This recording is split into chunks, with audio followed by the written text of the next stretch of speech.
Kali ini Noba akan melanjutkan part sebelumnya dari film Donghua Battle Through the Heaven. Noba mengingatkan sekali lagi ya bahwa konten ini full spoiler. Tanpa lama-lama lagi, yuk kita masuk ke isi ceritanya. Melanjutkan dari cerita sebelumnya. Waktu hampir habis. Kekuatanku yang tersisa tidak dapat menghentikan binatang ini, ucap Raja Iblis Tianhe berkata dengan getir. Tidak masalah. Kali ini peningkatan suamiku sangat penting baginya. Tidak ada yang diizinkan menghentikannya, ucap sang ratu tersenyum lembut. Ekspresinya tidak sesuai dengan kata-katanya yang mendominasi. Sementara itu di luar menara pembantaian dapat dilihat bahwa bentuk menara hampir hancur. Kekuatan yang tersisa dari Raja Iblis Tianhe hanya dapat menunda monster Void Taisu untuk sementara. Pada saat ini monster Void Taisu telah menyadari sesuatu dan akan menggunakan serangan terakhirnya untuk menghancurkan menara pembantaian sepenuhnya. Sebelum itu Raja Iblis Tianhe telah menggunakan kekuatan kecilnya untuk mengirim keluar semua orang dari menara pembantaian. Dengan kata lain, Xiaoyan adalah satu-satunya yang tersisa di menara pembantaian. Tentu saja jika benar-benar diperhitungkan, Raja Iblis Tianhe dan Sang Ratu sama-sama telah mati, dan mereka tidak lagi dapat dihitung sebagai manusia. Pada saat ini tubuh raksasa monster Void Taisu bergegas menuju menara pembantaian dari ujung, berniat menggunakan tubuhnya untuk menghancurkan menara pembantaian. Sosoknya melesat bersama dengan suara dentuman sonik yang menusuk telinga. Menara pembantaian adalah satu-satunya bukti terakhir bahwa Raja Tianhe masih ada di dunia. Dan runtuhnya menara ini juga berarti jatuhnya Raja Iblis Tianhe yang sebenarnya. Pada saat ini ribuan sosok yang dikirim keluar oleh Raja Iblis Tianhe berada di ujung. Dan mereka kebetulan menonton adegan ini. Melihat menara pembantaian akan dihancurkan, ribuan sosok itu menangkupkan tangannya sebagai penghormatan terakhir untuk Raja Iblis Tianhe. Dikabarkan bahwa Raja Iblis Tianhe memiliki temperamen yang keras. Tetapi mereka tidak menyangka bahwa Raja Iblis Tianhe benar-benar mengirim mereka keluar. Jika tidak, setelah menara ini hancur maka pada saat itu akan menjadi kematian semua orang. Jelas tidak ada dari mereka yang bisa menghentikan monster Taisu Void. Sosok besar monster Void Taisu semakin dekat. Semua orang yang melihat pemandangan ini merasa beruntung di hatinya. Bagi mereka merupakan keberuntungan terbesar untuk bisa meninggalkan menara pembantaian hidup-hidup. Adapun warisan Raja Iblis Tianhe, mereka semua tidak menyesal karena tidak bisa mendapatkannya. Tapi pada saat ini tepat ketika monster Void Taisu hendak menabrak menara pembantaian, tiba-tiba saja sesosok muncul di depan menara pembantaian. Karena jaraknya yang terlalu jauh, semua orang tidak dapat melihat siapa sebenarnya sosok itu. Ini karena dibandingkan dengan monster Void Taisu, sosok itu seperti setitik debu di udara. Lihat, siapa itu? Ucap seseorang berseru ketika melihat sosok yang tiba-tiba muncul. Segera semua mata tertuju pada sosok yang tampak seperti debu di depan monster Void Taisu. Mereka terdiam beberapa saat. Ini karena jaraknya yang jauh, sehingga tidak mungkin untuk melihat apakah sosok itu laki-laki atau perempuan. Dari kejauhan sosok itu perlahan mengangkat tangannya. Sedangkan tubuh besar Void Taisu meraung keras dan mengeluarkan angin kencang. Tetapi di hadapan sosok itu tidak peduli sekeras apa angin yang menyapu. Sosok itu akan meniup segala sesuatu di sekitarnya. Sosok itu perlahan menunjuk raksasa Void Taisu di depannya. Apa yang terjadi berikutnya adalah teriakan yang menyedihkan bergema di kehampaan. Kemudian terlihat raksasa monster Void Taisu sebenarnya tertembak ke belakang. Jatuhnya monster Void di kehampaan ibaratkan batu besar yang jatuh ke dalam air yang tenang, menyebabkan gelombang berlapis-lapis dan membuat seluruh ruang bergetar. Kekuatan macam apa itu? Hanya satu sentuhan bisa mengguncang makhluk raksasa, ucap tercengang semua orang. Mereka merasakan kehampaan yang bergetar. Semua orang buru-buru menggunakan kekuatan mereka untuk menstabilkan tubuhnya. Bajingan Taisu, beraninya membuat masalah di depan ratu ini, ucap sosok itu yang ternyata adalah Ratu Chen Xianyuan. Suaranya bergema di kehampaan dan memasuki telinga semua orang. Setelah selesai berbicara, telapak tangan sang ratu menampar ke depan, Detik berikutnya terdengar ledakan keras. Terlihat cetakan telapak tangan besar muncul langsung di tubuh monster Void Taisu. Itu menembus separuh tubuhnya dan langsung menghancurkan kepalanya menjadi potongan besar. Tubuh yang terbuat dari emas dan besi bahkan hancur berkeping-keping. Seluruh tubuhnya terguling miring ke samping. Kehilangan pusat gravitasinya lalu menabrak tanah dengan suara gemuruh. Pemandangan ini sangat menakjubkan, sehingga semua orang sulit untuk bereaksi. Monster Void Taisu yang baru saja tak terkalahkan tiba-tiba tumbang begitu saja. Pukulan ini tampaknya membuat monster Void terluka parah tanpa perlawanan. Dan semua orang buru-buru melihat ke arah sosok itu lagi. Dia sebenarnya adalah wanita. Hanya saja aku tidak tahu siapa sebenarnya identitasnya, ucap salah satu dari mereka. Tunggu dulu, baru-baru ini aku mendengar bahwa Ratu Chen Xianyuan telah dihidupkan kembali. Wanita di depan kita saat ini memiliki kekuatan yang mengerikan. Mungkinkah dia Ratu Chen Xianyuan yang dihidupkan kembali? Ucap orang-orang itu mulai mencurigai identitas sang ratu. Ini karena sosok wanita di depan semua orang merupakan yang terkuat yang pernah muncul di alam Xuanyin. Tetapi sebelum semua orang ingin melihat lebih dekat, sosok cantik itu tiba-tiba menghilang begitu saja dan menyisakan mereka semua yang masih terkejut. Mereka semua menonton di ujung dan sepertinya tidak ada yang punya ide untuk pergi. Lagi pula bisa melihat pertempuran semacam ini sudah cukup memuaskan. Itu akan meningkatkan mood mereka. Hanya dengan mengamati pertempuran yang lebih kuat, seseorang dapat memahami bahwa kekuatannya sebenarnya masih terbatas. Ada Doshan di luar manusia, dan ada Dewa Do di luar Doshan. Ada keabadian kaisar di atas dewa, dan ada keabadian dewa di atas keabadian kaisar. Seolah-olah tidak ada akhir untuk jalan kultivasi. Sin kembali di dalam menara pembantaian. Di menara pembantaian, Raja Iblis Tianhe menangkupkan tangannya pada sang ratu. Dan sang ratulah yang baru saja bergerak. Dia adalah satu-satunya yang bisa memblokir serangan saat Void Taisu. Terima kasih atas campur tangan sang ratu, ucap Raja Iblis Tianhe. Jangan salah pahami, aku hanya melindungi suamiku. Bagaimana jika dia cemburu jika kamu mengatakan itu? Ucap sang ratu. Kalimat ini membuat ekspresi Raja Iblis Tianhe memiliki garis hitam di kepalanya. Sang ratu memandangi Xiaoyan yang sedang duduk bersila. Dan mata sang ratu hanya tertuju sepenuhnya kepada Xiaoyan. Dengan Xiaoyan sebagai pusatnya, energi iblis dan sumber doki di sekitarnya membentuk pusaran. Itu masih dengan panik mengembun ke arah Xiaoyan.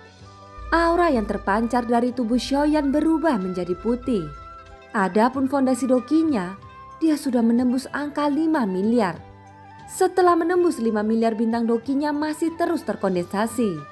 Bahkan kecepatannya semakin cepat dan semakin cepat.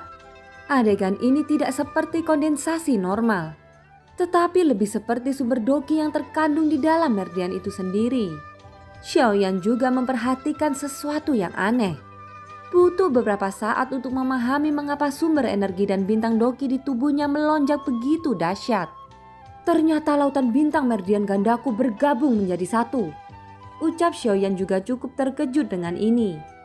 Nyatanya selain kondensasi sumber energi yang cepat, sebagian besar darinya adalah sumber energi Xiaoyan sendiri. Hanya saja itu tidak lagi tersembunyi di lautan meridian ganda seperti sebelumnya, tetapi tergabung menjadi satu. Jadi setelah menembus puncak Dewa Bintang 9, sumber energi Xiaoyan telah meroket dengan gila-gilaan. Pada kecepatan ini 5 miliar fondasi doki sekali lagi bukan batasan Xiaoyan. Sumber doki mengalir ke meridiannya terus-menerus. Xiaoyan tidak memiliki keraguan. Kemudian itu memadat menjadi bintang doki dengan kecepatan ekstrim. Xiaoyan tidak menyangka bahwa suatu hari dia akan dapat memiliki 10 miliar bintang doki. Kejutan yang diberikan Dong Haiyun kepada Xiaoyan masih sangat jelas di hatinya. Tetapi dia tidak menduga bahwa dalam sekejap mata dia akan memiliki harapan untuk menembus 10 miliar. Sumber energi Xiaoyan masih naik dengan gila-gilaan seolah-olah tidak ada batas atas. Pada saat yang sama sumber doki di menara pembantaian juga mengalir ke tubuh Xiaoyan. Bagaimanapun ada banyak makhluk abadi yang mati di sini. Sehingga sumber energi yang terkandung di tempat ini sangat melimpah. Kultivasi Xiaoyan masih berjalan lancar dengan sang ratu mengalahkan monster Void Taisu pada saat kritis. Pada saat yang sama ketika monster Taisu dipukul dengan keras, scene berganti di dunia luar. Di alam Xuanyin ini ada raksasa gelap yang tersembunyi di kehampaan. Itu bukan planet, melainkan benda terbang besar dalam bentuk persegi 4 berwarna emas. Meskipun itu bukan planet, ukurannya lebih besar dari planet bahkan tingkat 1 pun. Tidak lama kemudian terlihat 100 monster Void Taisu muncul dari kehampaan menuju benda kubus itu. Geraman rendah dari 100 monster Void Taisu juga mengejutkan sosok di bagian dalam kubus. Bagaimana situasinya?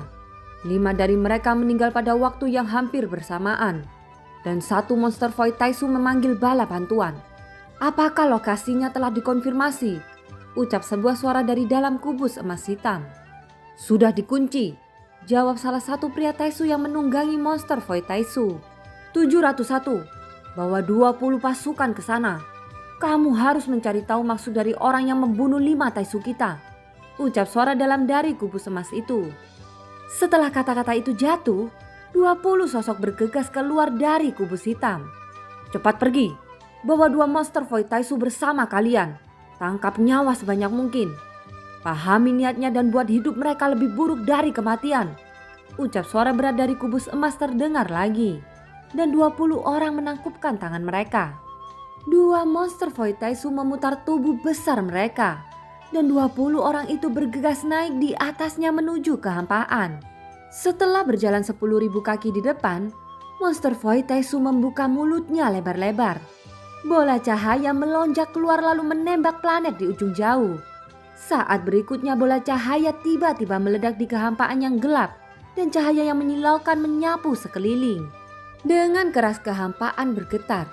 Hancurnya sebuah planet secara alami membentuk lubang cacing. Baru kemudian sosok besar dari 2 monster Void Taisu bergerak ke dalamnya. Untuk melewati kehampaan, cara tercepat adalah melakukan perjalanan melalui lubang cacing. Dan lubang cacing yang dibuat dengan cara ini sangat tidak stabil. Namun kedua monster Void Taisu tidak takut dengan ketidakstabilan kehampaan. Meskipun lubang cacing tidak stabil, dengan tubuh besar mereka tidak akan terhalang secara serius. Xiaoyan masih tidak tahu bahwa kali ini dia benar-benar memprovokasi Taisu yang ada di alam Xuanyin. Tidak hanya itu, dia juga menyinggung kuil pemburu dewa di alam Xuanyin. Scene berganti di kuil pemburu dewa. Pada saat ini formasi awan mata langit perlahan menghilang. Zuci digantung di atas kehampaan. Tinjunya mengepal erat dan niat membunuh melonjak di matanya. Dia sudah membunuh banyak Taisu. Tidak diragukan lagi bahwa Taisu akan segera mengirim lebih banyak orang untuknya. Jika demikian aku harus mengambil tindakan. Taisu pasti membuat serangan skala besar. Bahkan jika mereka tidak dapat membunuh sang ratu, setidaknya mereka dapat menguras kekuatannya. Dengan cara ini hanya masalah waktu sebelum sang ratu akan benar-benar habis. Ucap Zuci dengan tatapan dingin. Dia tampaknya sangat jelas tentang keadaan sang ratu saat ini. Meskipun kekuatan sang ratu masih sangat kuat, bagaimanapun juga dia sudah mati. Sekarang sang ratu hanya kekuatan jiwa yang tersisa. Setelah kekuatannya habis, maka sang ratu akan benar-benar menghilang dari dunia ini. Apakah pria dari dunia sensi itu bangga mengambil salah satu klonku? Aku punya banyak klon seperti itu, ucap Zuci bergumam dengan dirinya sendiri. Setelah selesai berbicara, sosoknya muncul di danau tempat dia biasanya memancing. Dalam kegelapan sejauh mata memandang ada sosok yang duduk bersila. Jumlahnya tidak bisa ditentukan. Pada saat ini 2 sosok tiba-tiba membuka mata mereka. Rantai merah tergantung di leher mereka. Dan kemudian rantai merah itu putus dengan keras. Detik berikutnya 2 sosok bergegas keluar dari dasar danau yang gelap. Membuat air danau itu terangkat. Baik, sudah waktunya memulai perang. Semua kuil pemburu dewa mematuhi perintahku. Ikuti aku ke medan pertempuran, ucap Zuci berteriak keras. Suaranya mengandung kekuatan abadi dan menyebar ke setiap planet di sekitarnya. Sesaat kemudian sosok yang tak terhitung jumlahnya datang dari bintang-bintang di kehampaan. Semuanya menginjak binatang terbang, yang merupakan binatang terbang yang dibudidayakan oleh kuil pemburu dewa. Kita akan menuju hutan belantara abadi. Musuh yang kita hadapi tidak dapat diremehkan. Oleh karena itu tunggu sampai Jenderal Kuil Pemburu Dewa datang. Teriak Zuchi, suaranya yang dominan bergema seperti guntur. Di sekelilingnya sudah ada ratusan ribu sosok berkumpul. Mereka perkasa dan agung, dan pemandangannya juga cukup spektakuler. Di antara ratusan ribu sosok ini, semuanya adalah kekuatan dewa perang. Dan sebagian kecil dari mereka yang sudah menjadi Kabaden Kaisar. Meskipun begitu, di antara ratusan ribu pasukan ini sepertinya tidak ada yang takut. Ini karena dalam perang sebelumnya, Kuil Pemburu Dewa belum pernah dikalahkan. Namun ini hanyalah barisan terlemah yang dimiliki Zuchi. Masih ada Jenderal Kuil Pemburu Dewa yang diperkirakan akan segera datang. Dan film pun berakhir. Terima kasih ya yang sudah nonton Nobah sampai akhir. Sampai jumpa.